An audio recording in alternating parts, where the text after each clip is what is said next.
Howdy folks, Zethios here, and welcome back to Tyranny.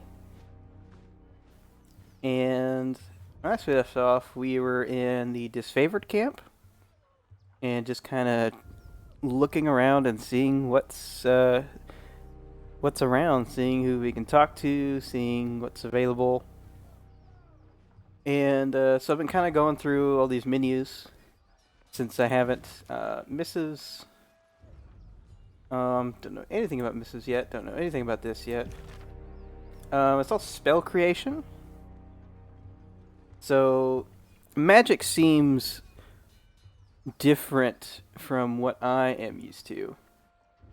It seems like you get sigils, and you can use those sigils to create spells. So you know, so it needs one core sigil and an expression sigil, and you can like put accents on it. So you have like core and expression. So you have like two tiered um, magic creation, and so again, like magic systems tend to be more complicated than any other system, like stealth, melee, ranged, whatever. In RPGs, especially isometric RPGs, and so when like I'm already, you know, trying to learn the world and keep all the names and major characters and how the world works in trying to keep track of all those things. And so, especially for first time playthrough, I definitely don't like having like a main character that goes through has to have to learn the magic stuff as well. And by going to the magic stuff, he'll be with whoever magic side character companions that we eventually will get. And who knows, maybe it'll be a thing where sometimes, especially in fantasy, it's like no matter what you are, you could be I'm a human, you know, you know, human like berserk barbarian or whatever. And then it's like, well, you have barbarian magic. Da, da, da. Like everybody has magic. So this may be a thing where like everybody gets magic. Everybody has the potential for it or whatever. Who knows? Um, Now this is a reputation system. And so you either and it shows like history of like why they favor you, and apparently you get like some effects for it, which is fine. I don't really care about that all too much, but I do like the fact that this is a reputation system, and kind of gives you a history of like so you can like recall back to okay, what did I do to piss them off? I forget, and you can go back and look at it, and so you can look at all these and know why they like you and why they dislike you. Same thing with disfavored, and they kind of have a uh, so there could be disfavored that, and it showed when we've been in camp. There's been disfavored that have liked us, and then there was when we talked to like the blacksmith, he did not like us at all. He was very upset at some of the things that we did during the campaign. Venturing guard. So these are like the rebels. I say rebels. You know, I forget what technically they're called, but they're a faction, and we have incurred nothing but their wrath. Yeah, murdering the king was big. Killing members of their faction incurs wrath. That's interesting. I like that. Lathan's crossing.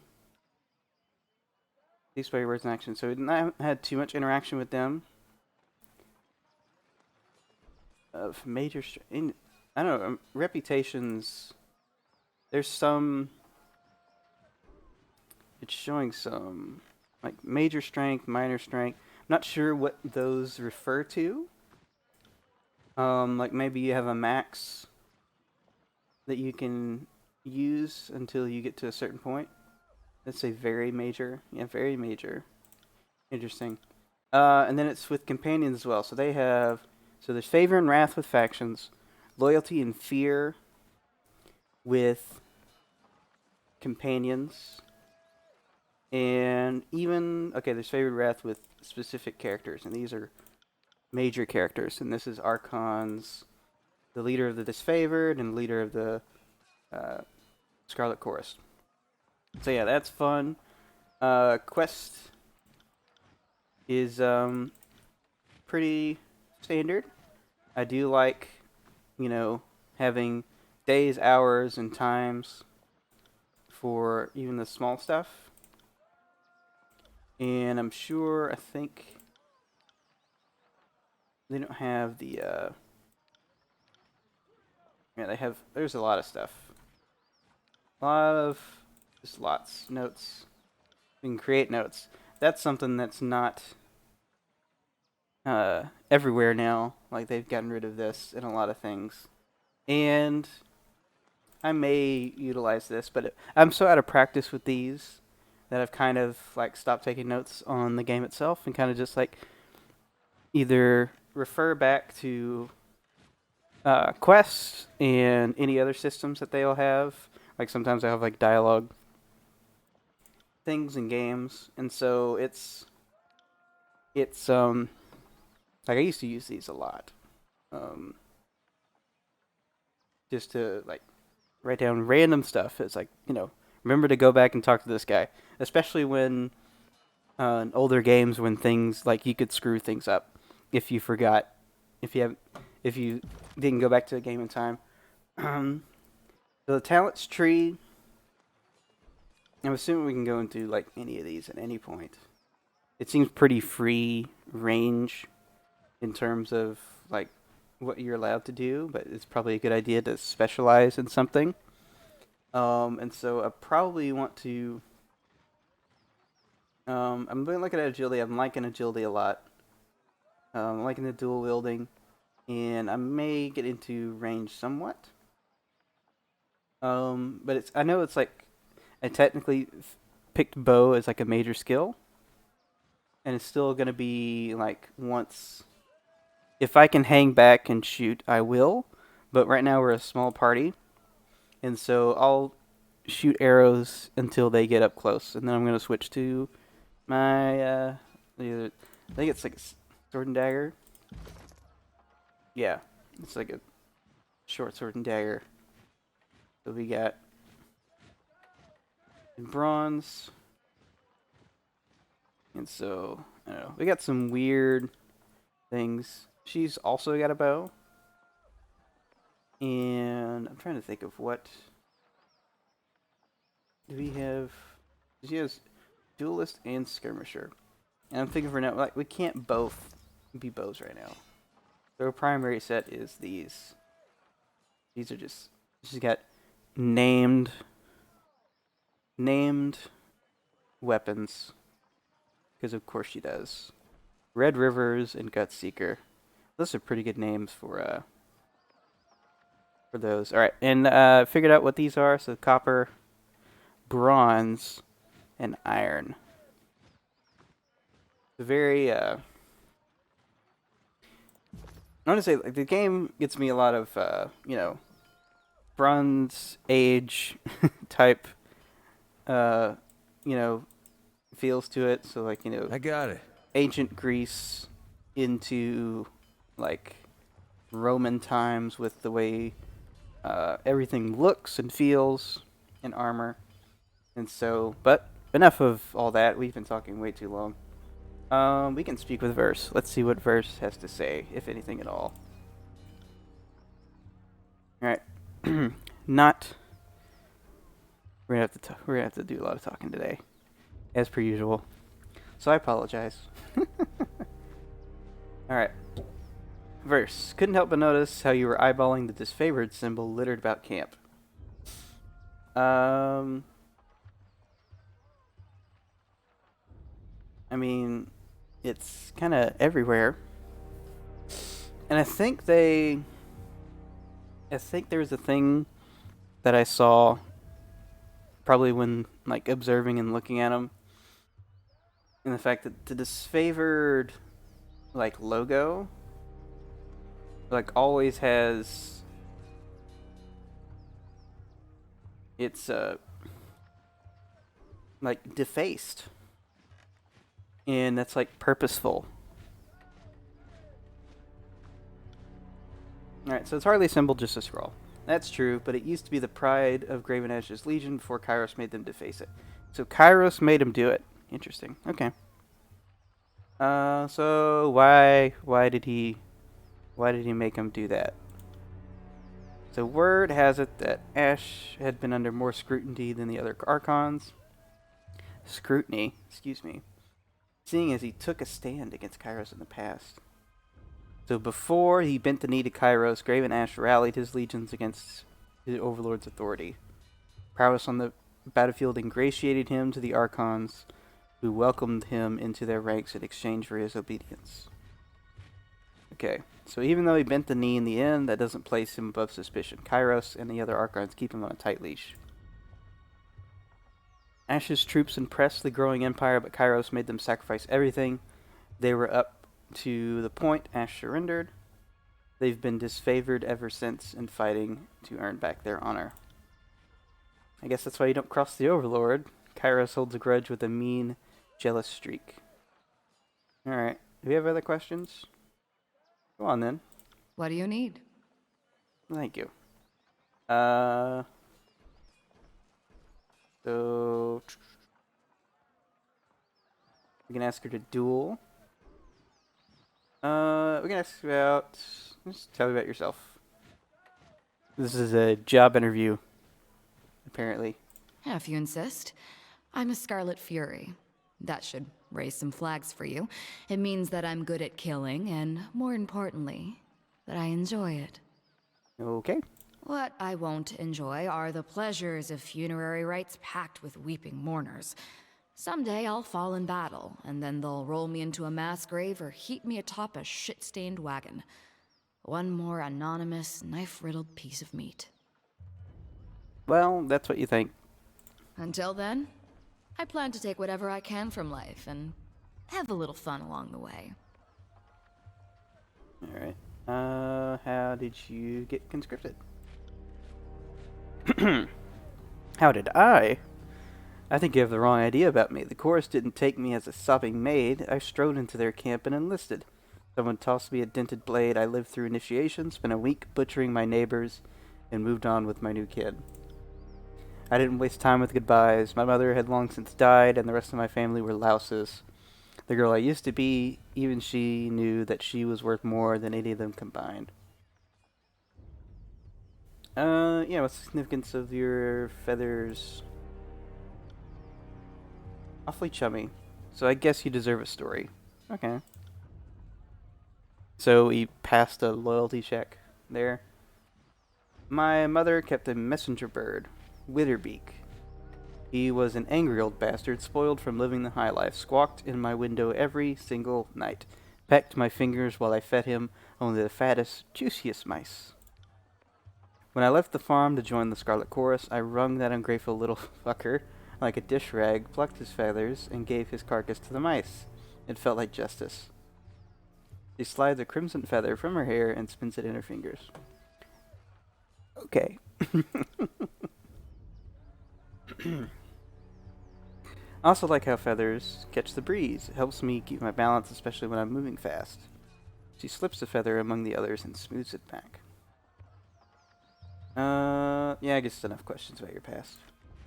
Seems to be just fine. I'm not much for comparing family histories if I can avoid it. So, what about your travels? What did you have in mind? What do you think of our present circumstances? Well, there's an edict hanging over our heads. As far as I'm concerned, the incompetence of the disfavor got us into this mess, and it'll take the fury of the Scarlet Chorus to get us out. In other words, nothing ever changes. Alright, well, we'll let that be for now. Let's see if, let's go to talk to the Iron Marshal. Let's do that. Iron Marshal Zethios. Don't just coddle the impact. Push back with your shield. Take the momentum. Iron Marshal and Zethios, field commander of this favorite, pounds her fist in the air as she calls out to the warriors on the training field. I set eyes on your opponent's waistline. If you spend more than a glance checking his footwork, you've lost. This favorite officer turns to you, adjusting her pale golden surcoat as she clears her throat. Okay, so judging from her uniform, this is, Iron Marshal. First among equals in the Iron Guard. Graven Ash's inner circle of trusted followers, charged with the duties of leadership, logistics, and training. Rarely a quiet day for the second in command. Okay, so second in command. Need to stay on top of the troops or the skills will rust. It's for their own good, even if they don't believe it. So, how are they reacting to the edict? Kairos' ultimatum has the camp on edge, some with dread, but most are rife with anticipation. She points to the men sparring in the field. We have a lot of brothers and sisters to avenge, and the warriors are eager to take out some aggression. I, for one, choose to see the edict as a blessing, for it forces the generals to act, and we're long overdue. Alright, so I guess we gotta ask about them being short on warriors and needing help, so what can I do about it? I have brigands amassing along Placid, Echo Hall, and Littletooth crossings. Varangian Guard... no, these aren't the Norsemen of the Byzantines. Vendrian Guard. Just combine those two. Woof. May be able to hold one bridge, but they cannot hold against a concerted three-prong attack. I have no right to give you orders, but her words falter, a short cough breaking her flow. But we all die to Kairos' edict should we fail, so I'm not about to let my pride blind me to the value of good help. So, what's the value of taking the crossing? We can't just march from here to the Citadel with the Vendrian Guard. Manning the riverbanks, forwarding troops and supplies through even the narrowest points of the river makes us vulnerable to attack, especially since our armor wasn't built for swimming. She points north toward the mountain spire looming on the horizon. If we can take the river, we have a clear march to the Citadel, and Ascension Hall will be ours in no time. Alright, this will be the second major attack on the river. So what happened last time? Defeat in detail. We carved a bloody path up to the river, but at this point, everyone who charged ahead was lost. We had no course backup, just a few disfavored squads. I can't tell you exactly how they were defeated, but we lost the whole assault team. She shakes her head, letting out a long, pained sigh. We found bodies washing up in the river for days. It's not often the Tearsmen put up such a good fight. It certainly made us reevaluate the number we'll need to take this valley. Verse. Oh, she's gonna do some shit talking. Really? Are you sure our scouts didn't give you all sorts of details about the enemy and you just choose to disregard our warnings?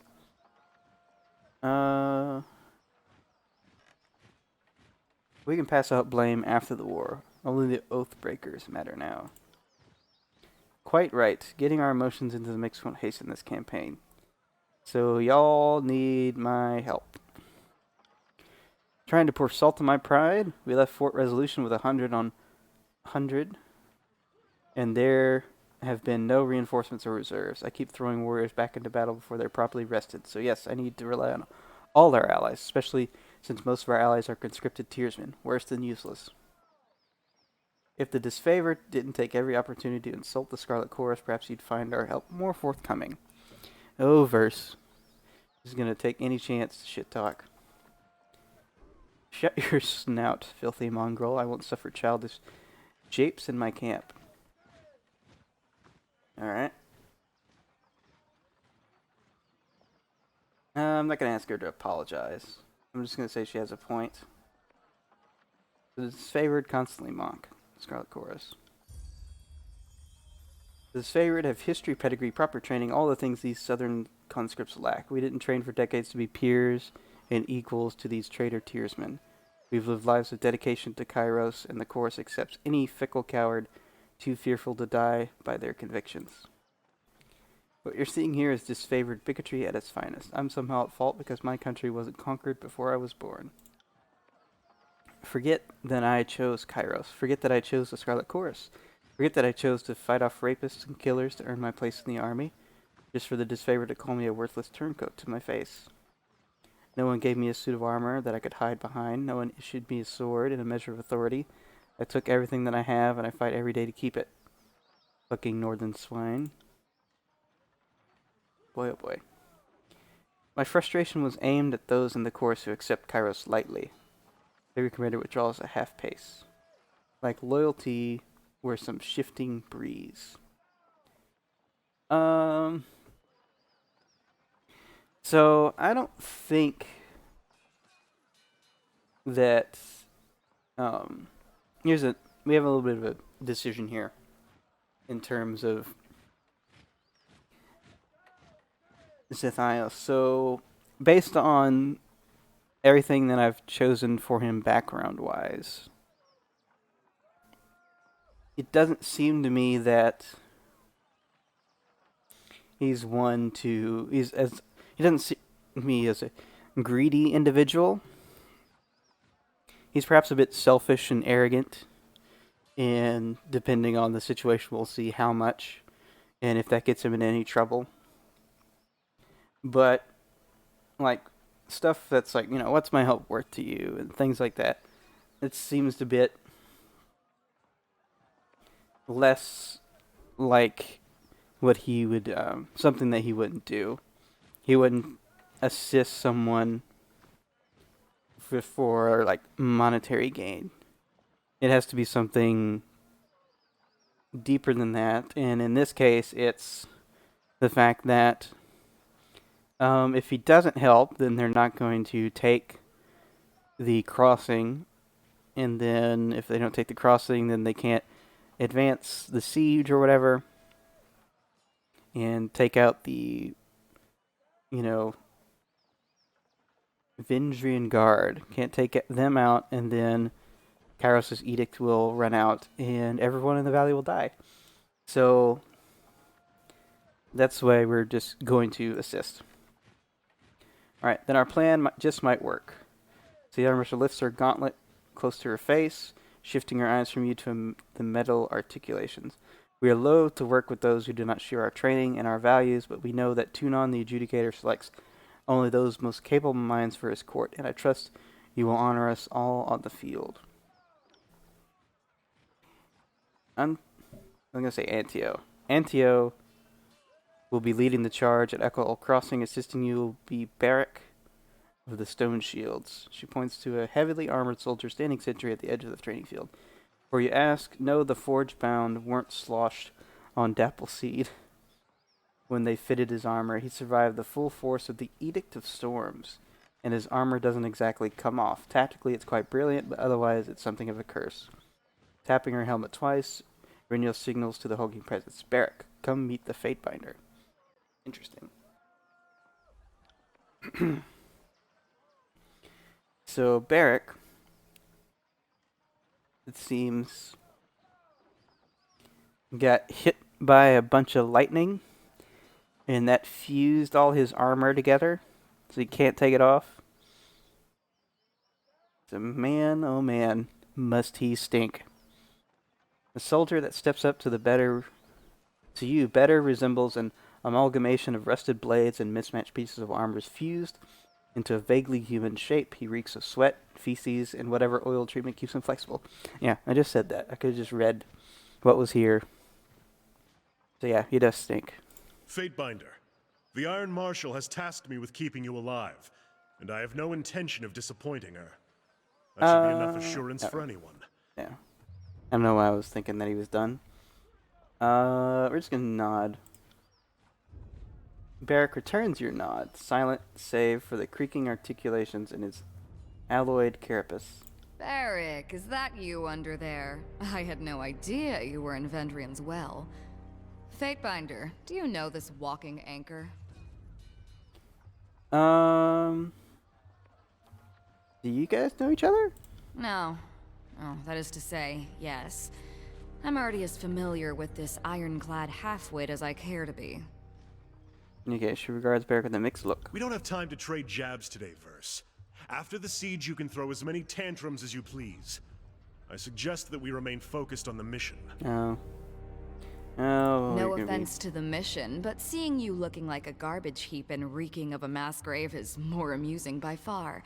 Did you forget how to don your armor, or did Graven Ash leave you out in the rain? Barrack sighs, a frustrated growl shaking his iron enclosure of a suit. So I don't believe we've been acquainted. It's challenging enough to experience battle from a courtroom, much less remember the faces of your cohorts. I wouldn't expect you to know me under these accursed blades of rust. He bangs on the malformed chest armor for emphasis.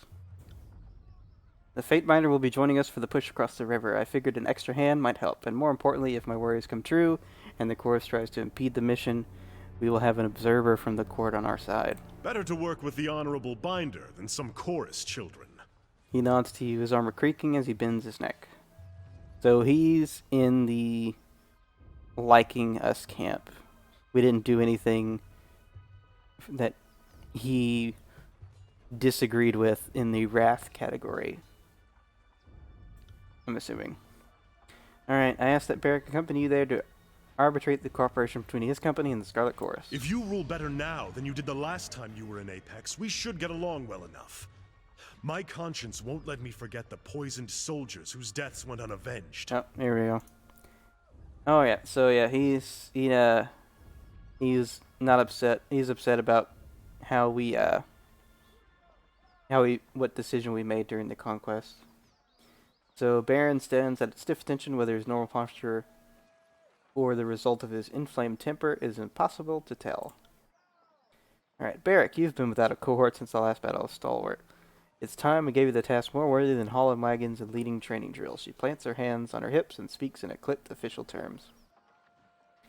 Ash has assigned you to the Fatebinder's service.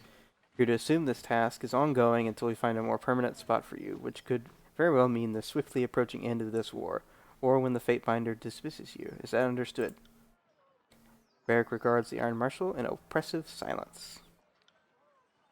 That's an order, Barrick. She shakes her head and sighs, returning her focus to you. He can be as stubborn as pulling a spire out of the earth, but he's a good soldier. I hope you don't mind the company.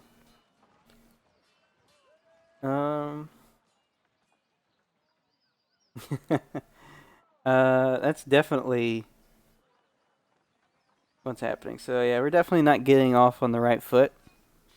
But he's definitely going to be a big barrier. That's like how he's going to be used in combat. Is we're going to be shooting up people while he takes the brunt of everyone's assault.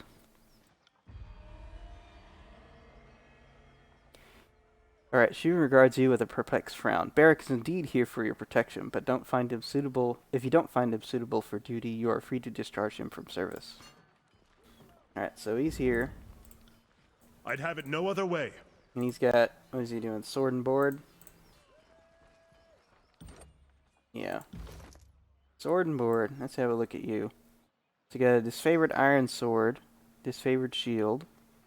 He's got iron equipment, and he's got this fused armor that he cannot get out of. Man, oh man. Is his armor taking a turn? Alright, he does have a point. And, and by point, I mean he has a level up points, attribute points. Okay, so let's see. We can do resolve. We can do might or vitality. Let's go vitality.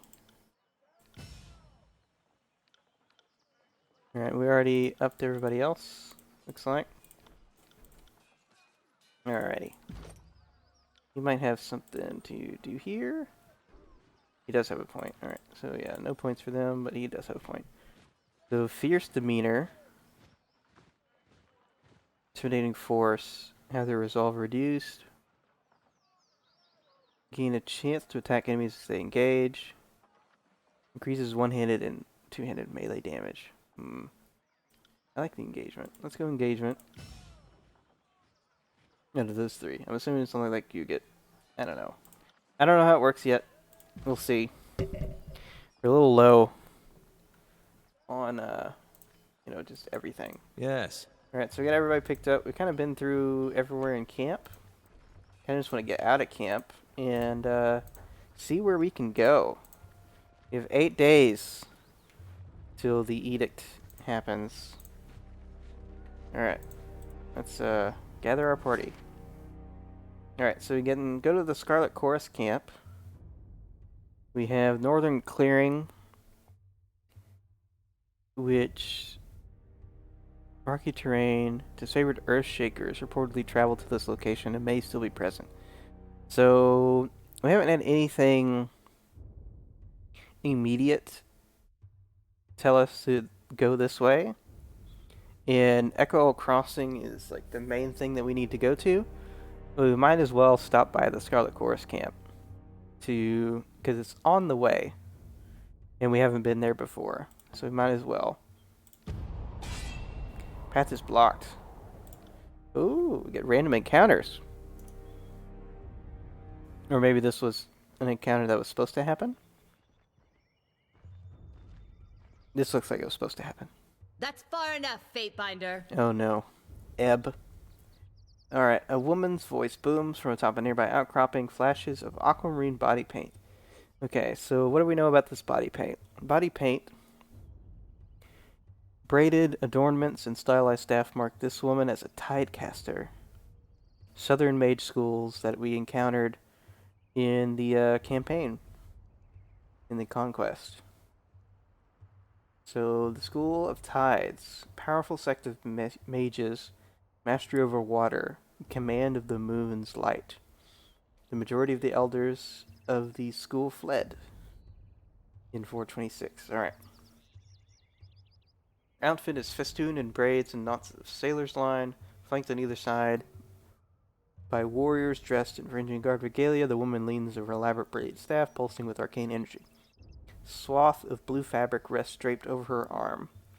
So this is the blue flag, is a symbol of diplomacy and truce. Is a custom the Tearsmen hold dear.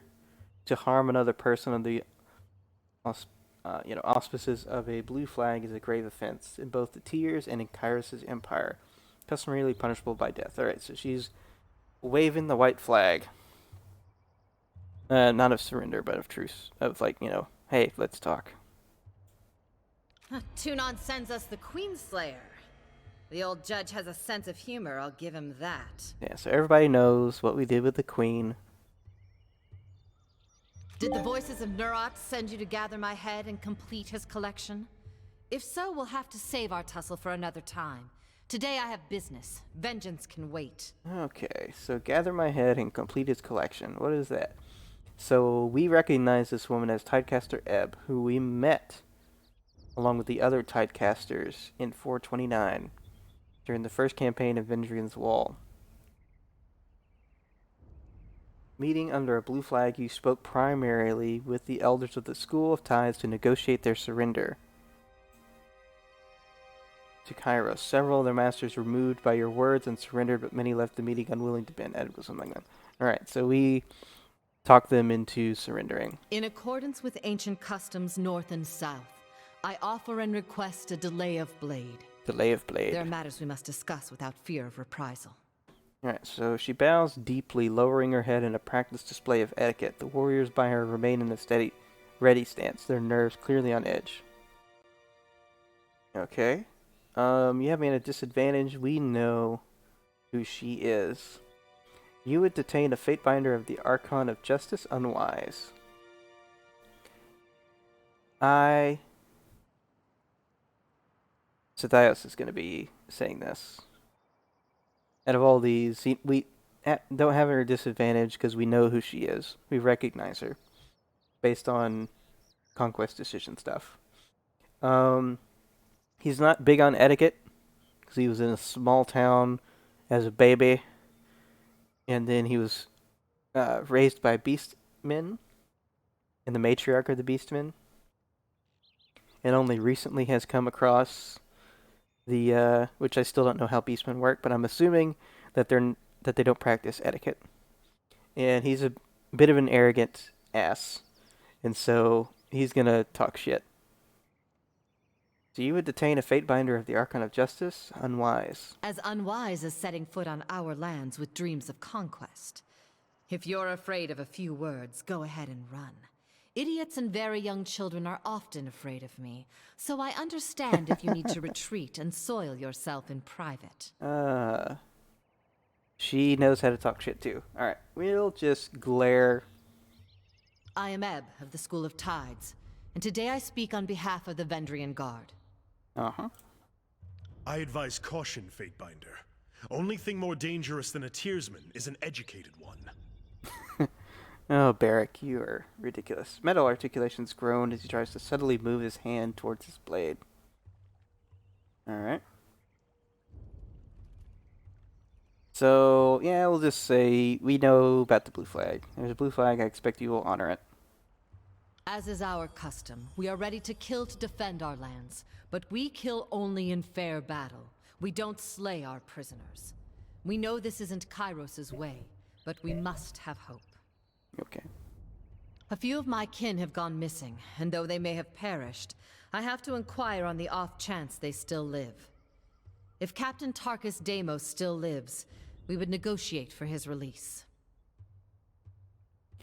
So Tarkus Deimos, one of the leaders of the attack on Edrig Ruins, subdued during the battle. In accordance with the Scarlet Chorus' request, you ordered Deimos conscripted into the chorus. Okay, so we gave him to the Scarlet Chorus.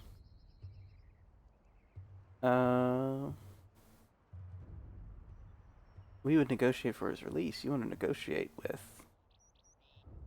us on this. Should we...